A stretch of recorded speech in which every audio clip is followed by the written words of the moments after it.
Vacances en famille, chapitre 16, Entrée à Paris.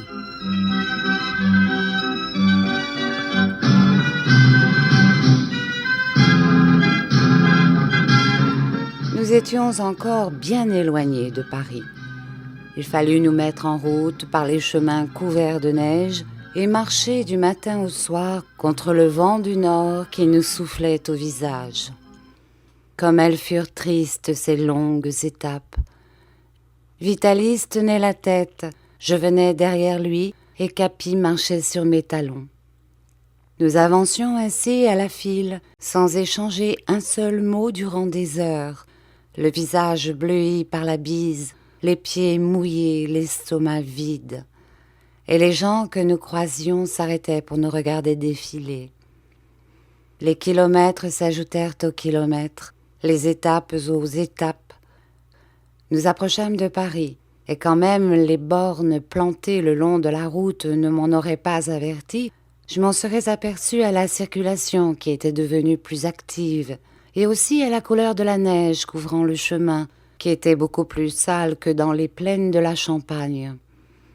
Qu'allions-nous faire à Paris, et surtout dans l'état de misère où nous nous trouvions? C'était la question que je me posais avec anxiété et qui bien souvent occupait mon esprit pendant ces longues marches. J'aurais bien voulu interroger Vitalis, mais je n'osais pas, tant il se montrait sombre et dans ses communications, bref. Un jour, enfin, il daigna prendre place à côté de moi, et à la façon dont il me regarda, je sentis que j'allais apprendre ce que j'avais tant de fois désiré connaître. C'était un matin, nous avions couché dans une ferme à peu de distance d'un gros village qui, disaient les plaques bleues de la route, se nommait Boissy-Saint-Léger. Nous étions arrivés de bonne heure, c'est-à-dire à l'aube, et après avoir longé les murs d'un parc et traversé dans sa longueur ce village de Boissy-Saint-Léger, nous avions, du haut d'une côte, aperçu devant nous un grand nuage de vapeur noire qui planait au-dessus d'une ville immense dont on ne distinguait que quelques monuments élevés.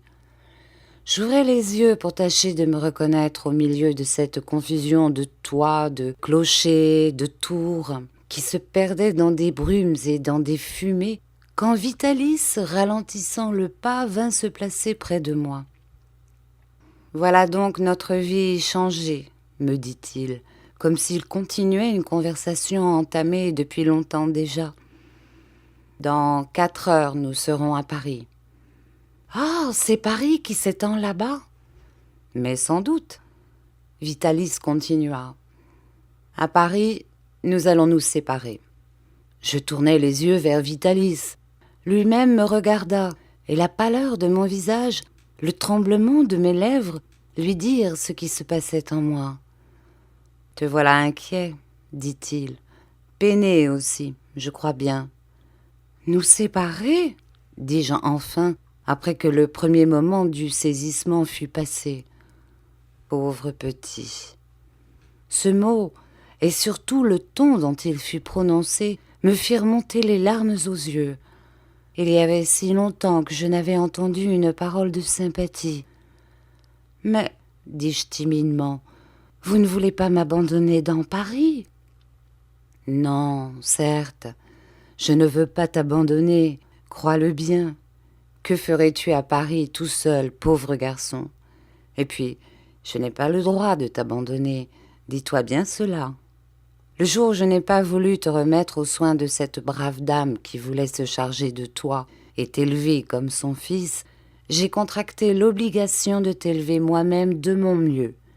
Par malheur, les circonstances me sont contraires. Je ne puis rien pour toi en ce moment. Et voilà pourquoi je pense à nous séparer, non pour toujours, mais pour quelques mois, afin que nous puissions vivre chacun de notre côté pendant les derniers mois de la mauvaise saison. Nous allons arriver à Paris dans quelques heures.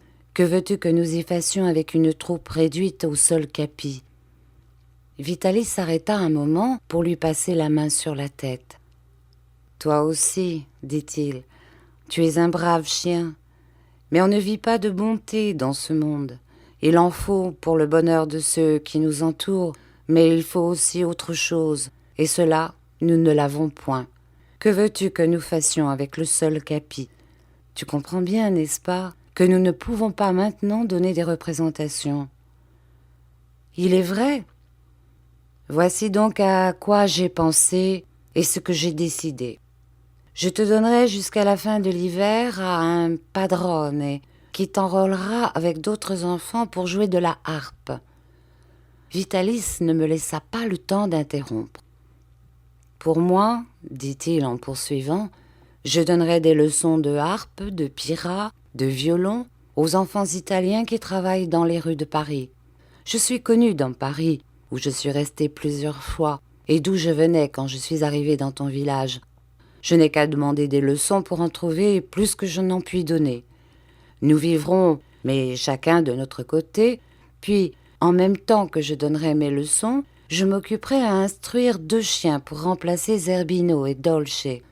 Je pousserai leur éducation, et au printemps, nous pourrons nous remettre en route tous les 2, mon petit Rémi, pour ne plus nous quitter, car la fortune n'est pas toujours mauvaise à ceux qui ont le courage de lutter. C'est justement du courage que je te demande en ce moment, et aussi de la résignation. Plus tard, les choses iront mieux. Ce n'est qu'un moment à passer. Au printemps, nous reprendrons notre existence libre. Je te conduirai en Allemagne, en Angleterre. Voilà que tu deviens plus grand et que ton esprit s'ouvre. Je t'apprendrai bien des choses et je ferai de toi un homme. J'ai pris cet engagement devant Madame Milligan. Je le tiendrai. C'est en vue de ces voyages que j'ai déjà commencé à t'apprendre l'anglais, le français, l'italien. C'est déjà quelque chose pour un enfant de ton âge, sans compter que te voilà vigoureux. Tu verras, mon petit Rémi, tu verras, tout n'est pas perdu.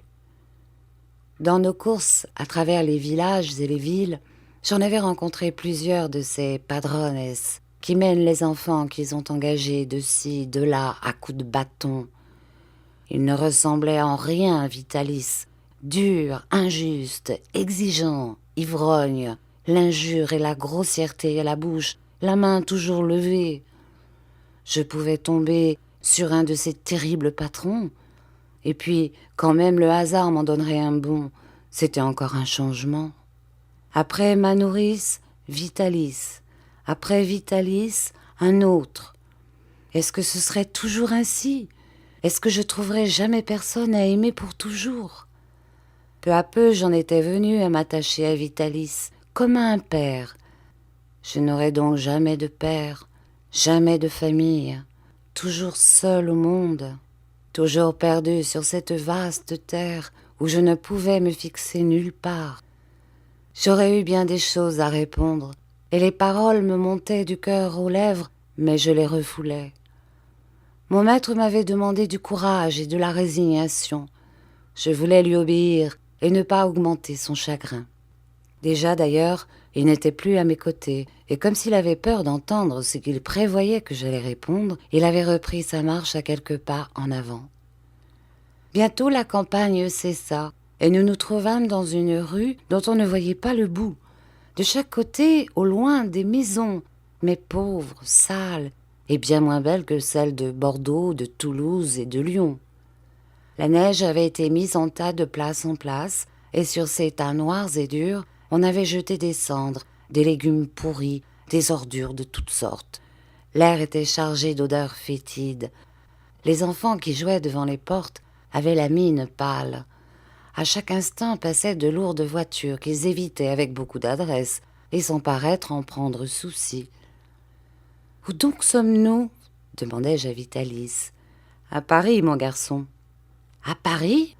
Était-ce possible ? C'était là, Paris ?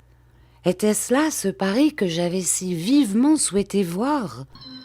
Hélas, oui, et c'était là que j'allais passer l'hiver, séparée de Vitalis et de Capi.